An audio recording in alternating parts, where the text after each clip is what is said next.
Okay, so let's start with generating the algebraic equation that could represent this problem. So things that I know. I know that there are 32 shoes in the hallway, and I know that a bunch of kids put on their shoes, and in the end, there's 20 shoes left. So what I know is that my answer is 20. I know that I start with 32.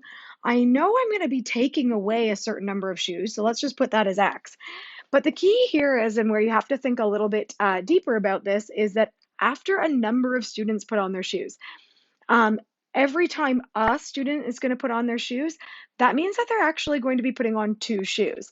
So if X is representing a student, if this is a student, I actually need to multiply the student by 2 because if you're going to put on your shoes, you're going to put on two of them. So I'm actually going to be taking away two shoes for every student that put them on from the original 32. So that's where I get my algebraic equation, 32 minus 2x equals 20. Now I'm able to take this.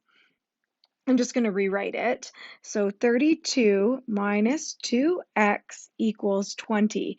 And now we can solve for x. So let's isolate x. Let's get it on its own. So what I'm going to do to get x on its own is I'm going to get rid of this 32.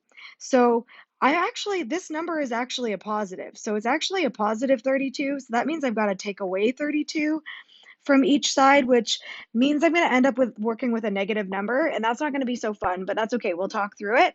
It's not going to be that bad. So if I have a positive 32 and a negative 32, so a plus 32 and a minus 32 over here, these are going to cancel out.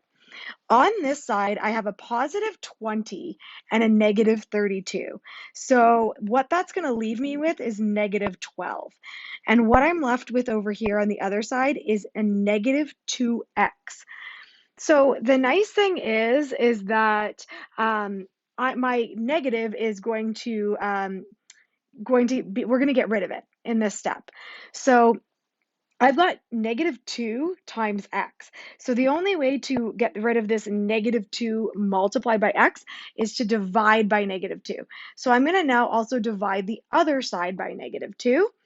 And what's going to happen when I have my multiplication by negative 2 and then division by negative 2, these two are going to cancel out.